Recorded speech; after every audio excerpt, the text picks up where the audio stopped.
Welcome back to the Olive Grove Podcast. You know where we really get our hands dirty with Scripture? Yeah, we're digging deep today. That's right. Today it's Isaiah chapter 41. A lot going on in this one. Oh, yeah. It's all about what's happening right before the kingdom of God gets fully established. Right. And it's not just about, the physical changes in the land, though. It's also about the changes that need to happen inside people, in their hearts. Yeah. Okay. I see that. So right away, Isaiah 41.1 mentions these coastlands be called before God for judgment. Does that mean God's authority is global, like worldwide? Yeah, I think it definitely points to that, these coastlands way out there, they symbolize how far God's influence reaches. It's a reminder that nobody, no matter how far away they feel, can escape his plan. That's intense. And then verses 2 to 4, we get this crazy image. Yeah. Someone coming from the east with a sword and a bow, enemies turning to dust and scattered like straw. Sounds like an action movie. It is pretty vivid, yeah. And while there's definitely some physical conquest in there, remember, this is also about righteousness winning in the end. This figure, Yeshua, he's establishing God's kingdom, and that's not just about, military power, Right, okay. So there's like a spiritual battle happening too. Exactly. But then in verses 5 to 7, it gets confusing. Why would nations tremble before God and then turn around and cling to idols? Doesn't make sense. Well, it's interesting. The text actually goes into detail about what they're doing. Woodworking, goldsmithing, all this frantic effort to make things. Oh, like they're trying to build their own security or something? Exactly. They're facing the divine, but trying to create their own solutions instead. Yeah, I guess it is very human, wanting to be in control when things are uncertain. It is. Okay, so then God shifts gears in verses 8-10 and talks directly to Israel, calling them servants, which seems a bit odd. They're supposed to be the chosen people, right? Right, but it's not about being, subservient or anything. It's about their unique role. And notice God uses the name Jacob here. Jacob's story is all about wrestling with God, trying to make his will match up with God's. That's what it means to be a servant in this context. So it's more about actively doing what God wants, not just passively going along. That's it. Gotcha. And then we see part of that purpose in verses 11-13 with this battle for the land leading up to Armageddon.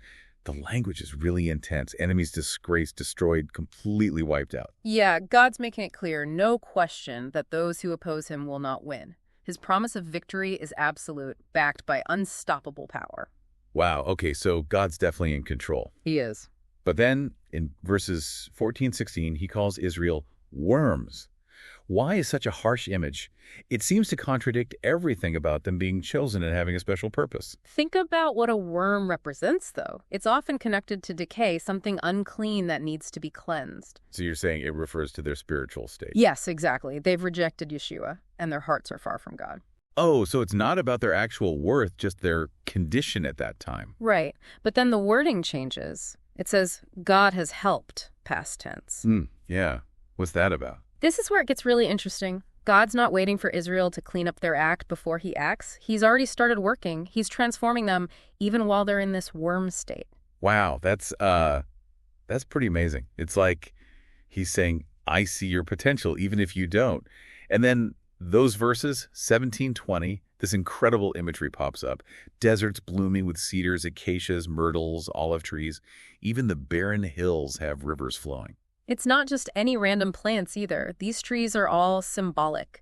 Cedars, those represent strength and majesty. Myrtles, they mean joy and purification. And olive trees, well, we know those, peace and abundance. Wow. It's like a whole language of renewal and restoration. It is. That imagery really speaks to me. We all go through times when we feel like that barren desert spiritually, but God can turn even the most desolate place into something beautiful and fruitful. Absolutely. It makes you think, what are we doing that might be preventing that transformation in our own lives? Are we clinging to idols, things that promise happiness but don't deliver? Those are some important questions to think about. Going back to that worms image. Yeah. It's easy to just think about the bad stuff like decay and being weak, but there's more to that metaphor. Okay, I'm curious. What else could worms symbolize besides being in a rough spot spiritually? Well, think about composting.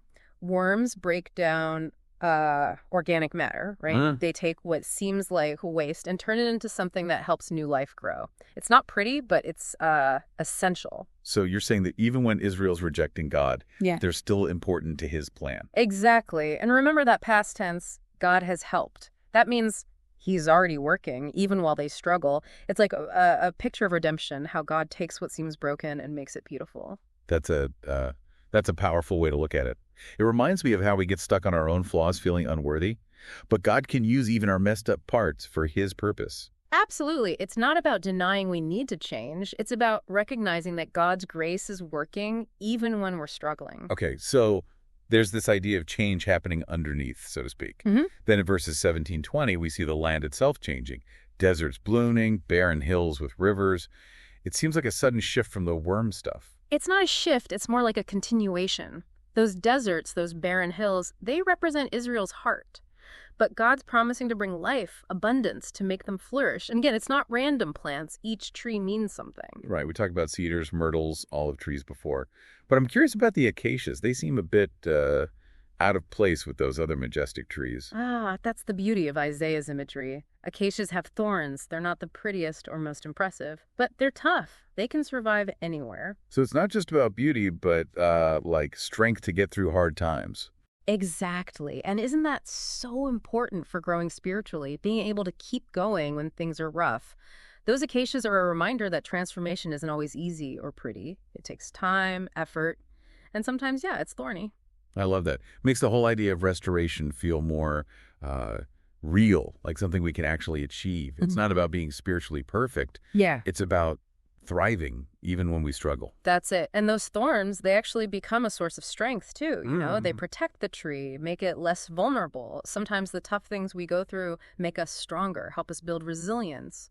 So even the worm stage, even the thorns, they have a purpose in how we change. It's about God using it all to make something beautiful. That's a great way to put it. And it leads to that question Isaiah asks in verses 21-24. It's like God saying to those who turned away, okay, make your case. Why are these idols worth trusting? Right, like he's giving them a chance to justify their bad choices. But it's kind of a trick question, right? Idols can't actually do anything. Exactly. They have no real answers, no solutions. By asking them to speak, God's showing how empty their promises are. It's the difference between the real God and these lifeless things. But couldn't someone argue that even if an idol itself is powerless, the belief it represents can still give comfort or strength? That's a good point, and it gets to the heart of what Isaiah is saying. It's not just the object, it's what we put our faith in, what we let control our lives. Right. If our sense of security, our identity, is based on something that's temporary, then our foundation is weak. We're setting ourselves up for disappointment. That's right. Isaiah is making it clear that real security, real hope, it comes from something unshakable, from the one who's eternal. It's a challenge to look inside ourselves, to find those idols we're holding on to. Maybe they're actual objects, or maybe they're ideas. It makes you wonder, what are some of the modern-day idols people chase after? The things that promise happiness but leave us empty. That's something to think about. Is it money, power, fame, wanting everyone to like us? Or maybe it's an ideology, a belief system that explains everything but closes us off to other ideas. It's easy to fall into those traps, to want something so much that we forget what really matters. But Isaiah's reminding us there's a better path, one that leads to lasting peace. And it starts with admitting we need God, giving our will to him and letting him change us from the inside out. It's a journey, a process, and yeah, sometimes it's hard, but as we see in Isaiah 41, it's worth it. Okay, now let's jump to verses 25-29, where we meet this mysterious guy coming from the north and the rising sun. The language is so intense. Who is he, and why is he described like that? Well, this is Yeshua Messiah, and how he's described, it shows his authority, his power to overcome anything. He's not just a gentle leader, he's a king coming to establish God's kingdom. And it specifically says, God roused him from the north and the rising sun. What's the meaning of those directions? That's a great question. In ancient times, the north was often associated with chaos and darkness. The east, where the sun rises, represented light and victory. So it's like Yeshua is coming from the very heart of darkness to bring light and order.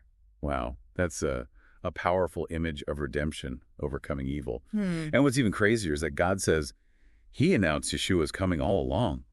But people didn't listen. They held on to their idols, rejected the true source of hope. It makes you wonder, why are people so resistant to the truth? Why choose temporary comfort over lasting peace? That's something we still struggle with today. There are so many messages promising happiness but delivering nothing. How do we figure out what's real, what's worth believing in? I think it starts with being humble, with questioning what we think we know, and being open to new ideas, even if they make us uncomfortable. Hmm. And it takes deep trust in God, being willing to let Him lead, even when we don't understand. Those are really good principles to live by. It makes me think about how important community is, being around people who can challenge us, encourage us, and help us stay focused on truth. That's so true. We're not meant to do this alone. We need each other, the support and accountability of other believers to help us deal with life and remember what really matters. And that's a perfect time to talk about something we wanted to share with you, our listeners. We're passionate about building community and helping those in need. That's why we want to tell you about My Christian Space and the amazing work of Enduring Freedom Ministries. My Christian Space, it's more than just a website. It's a global community where believers connect, share resources, and support each other's faith journeys. And a really impactful way we're living out our faith is through Enduring Freedom Ministries. They're doing incredible work providing food, shelter, and medical care to those who need it most. Right now, they're working hard to set up a food pantry in Jerusalem, a city that holds a special place in our hearts. This pantry will be a beacon of hope for families struggling to feed themselves, a real expression of God's love in action. We think this is so important, and we'd love for you to join us in making a difference. By donating to Enduring Freedom Ministries, you can help make this happen. Every dollar goes directly to providing nutritious meals and essential supplies. You can find a link to donate on the My Christian Space website. And while you're there, check out all the resources and connect with other believers from around the world. We have early releases of our podcast episodes, thought-provoking articles, and a forum where you can share your thoughts and experiences. And don't forget to subscribe to our YouTube channel for more great content like this. Now, back to Isaiah 41. We were talking about how different God is from idols, His unwavering faithfulness compared to their emptiness. But there's another layer to this contrast that's really interesting. Okay, what else is going on there? I'm intrigued. Think about how God speaks in Isaiah 41. He's assertive, he's powerful, he doesn't hold back, he's not afraid to challenge or confront those who have turned away from him. That's true. He uses strong language, like calling Israel worms or vividly describing how his enemies will be destroyed. But what's the point of all that? Well, he's highlighting a fundamental difference between the God of Israel and the idols of those other nations. Their gods were often seen as fickle, unpredictable, easy to anger. They needed constant appeasement, elaborate rituals, and sacrifices. And if you didn't do it exactly right, you'd face their wrath? Yeah. But the God of Israel is different. He's not some distant deity who needs to be manipulated. He's personal. He engages with his people, challenges them, calls them to a higher way of living. He doesn't shy away from being involved. Exactly. That's why he uses such bold language in Isaiah 41. He's making it clear he's not just watching from afar, he's an active participant. He's involved, he's invested, and he won't let them settle for less. It reminds us that faith isn't just about believing some doctrines. It's about a relationship with a living God who wants to change us, to use us for his purposes. Absolutely. And that change takes more than just passively accepting things. It takes effort, wrestling with God, asking hard questions, and being open to being challenged. It might be uncomfortable, but it's always worth it. Exactly. And that's what makes Isaiah 41 so powerful. It's a call to action, an invitation to really engage with the living God and let him transform us. It reminds us we're not just spectators, we're part of God's story. And that really resonates with me. It's not about waiting for God to do everything. It's about actively seeking his will, making our hearts align with his purposes, and stepping out in faith, even when we don't have all the answers. Beautifully said. And it brings us back to that image of Israel as worms. It's not just about their weakness or needing change. It's about their potential, how God can use them in unexpected ways. Like those worms of the compost, they're crucial to God's plan, even if it doesn't seem glamorous or obvious at first. That's right. And that's a message for all of us. No matter who we are, no matter where we are on our journey, God can use us. He can take our weaknesses, our brokenness, and transform them into something beautiful and life-giving. That is encouraging. It reminds me of what Paul said, "When I am weak, then I am strong." God's power is made perfect in our weakness. Exactly. That's why it's so important to surrender to him, to trust his plan, even when we don't get it. He's the expert gardener. He knows how to use every part of our lives for his purposes. Okay, let's shift gears a bit and talk about something in Isaiah 41 that people often miss. It's in verses 11, 13, where God talks about what happens to his enemies. The language is pretty intense, even violent. Why is it like that? That's a great question. It's important to remember this is ancient Hebrew poetry, which uses strong imagery and language to make its point. It's not meant to be literal, but to show God's power and his unwavering commitment to justice. So it's more about the contrast between good and evil, light and darkness. Exactly. And it reminds us that there are real consequences for choosing to side with evil. God isn't just watching. He's actively involved, and he won't let evil win. But some people might say this kind of language encourages violence and intolerance. That's a valid point. But it's important to read these passages in their context. The ancient world was brutal, and the language of war and conquest was common. Isaiah is using the language of his time to convey a truth that's always true. God will ultimately defeat evil. And that victory isn't about physical violence. It's about love, justice, and righteousness winning in the end. That's so important to remember. And it's how God ultimately deals with his enemies in Isaiah 41. He doesn't just destroy them, he brings them to nothing. He puts them in their proper place, which is nothing compared to his power and glory. That's a powerful image of God's sovereignty, his control over everything. It is, and it reminds us we don't have to be afraid of evil or those who oppose God. He's ultimately in control, and he'll make everything work out for good. That's a message of hope we all need to hear. It is, and it brings us to another key theme in Isaiah 41. Comfort and reassurance. Throughout the chapter, God keeps telling Israel, don't be afraid, I am with you. He reminds them of his constant love, his faithfulness, and his power to protect and provide. It's like he knows they'll have doubts and fears, and he's addressing them up front with comfort and encouragement. Exactly. And that message is just as important for us today. We all face challenges, uncertainties, and things we're afraid of. But we can find comfort knowing that God is with us, he cares, and he'll never leave us.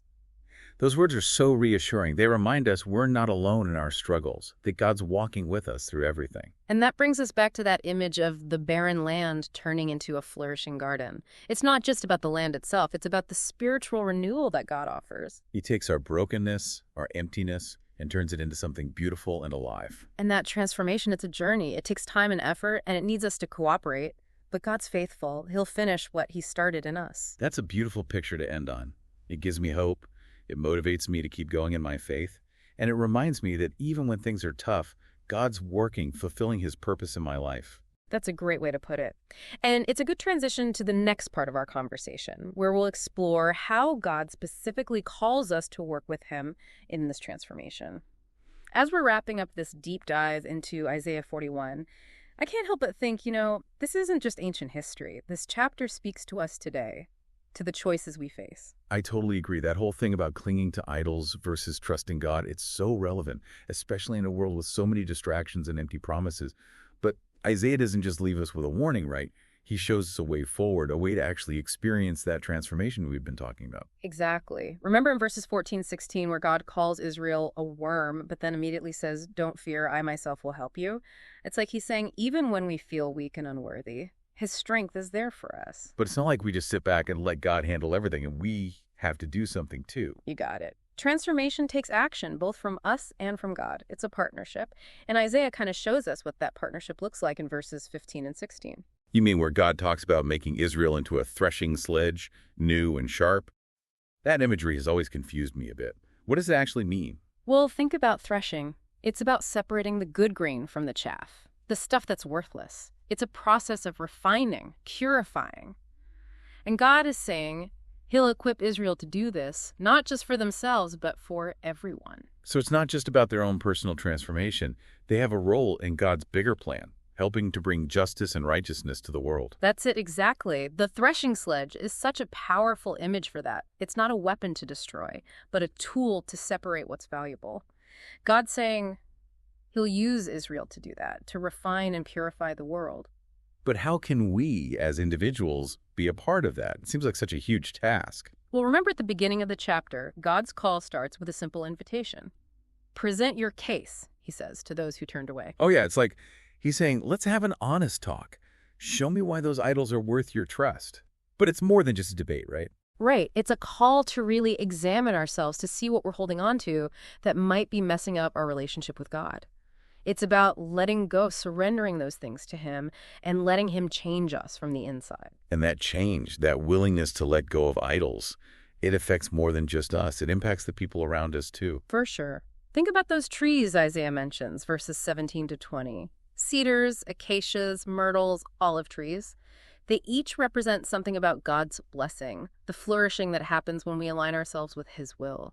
We talked about how cedars represent strength, myrtles mean joy and purification, and olive trees are peace and abundance. But what about those acacias? Why are they there? Right, acacias. Those are the ones with thorns, remember? They're tough, resilient, they can grow anywhere, they represent perseverance, getting through tough times, which is so important for growing spiritually. So it's not about achieving some perfect, blissful state. It's about thriving even when things are difficult, letting those challenges shape us and make us stronger. Exactly. And that connects back to the threshing sledge.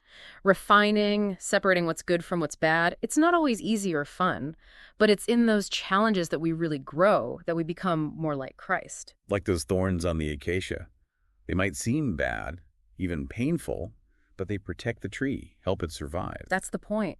The struggles we face, the thorns in our lives, they can actually make us stronger, more resilient, help us grow spiritually. It's a good reminder that change isn't always pretty or easy.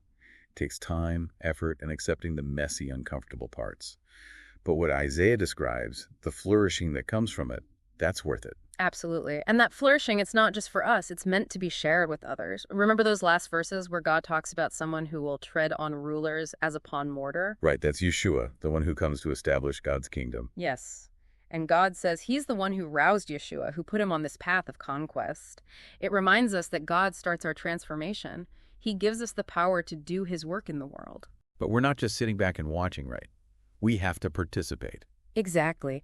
And that participation starts with the little choices we make every day. Choosing to turn away from idols, choosing to surrender to God, choosing to make our hearts line up with his purposes. It's about letting go of our own plans, our need to control everything, and trusting that God's plan is good for us and for the world. That's it. And that's a powerful message to take from Isaiah 41. It's not just history, it's a call to action, an invitation to partner with God in his work of transformation in our own lives and in the world. And as we do that, as we face the challenges and celebrate the victories along the way, we can be sure God's with us every step. He starts it, empowers us, and ultimately brings about the flourishing that Isaiah describes. And that flourishing, it's not just something far off in the future, it's something we can experience right now when we choose to follow God's will and let him change us from the inside out. That's inspiring. It gives me hope. It makes me want to live with purpose. And it reminds me that even when things are messy, God's working, making his beautiful plan happen. That's a great way to wrap it up. As we keep exploring God's word, as we let it shape us, we'll find even more of those hidden gems of wisdom that Isaiah reveals. And we hope you'll join us on that journey. Thanks for listening to the Olive Grove Podcast. Don't forget to subscribe on YouTube and visit my Christian Space for early access to new episodes. Blessings to you all.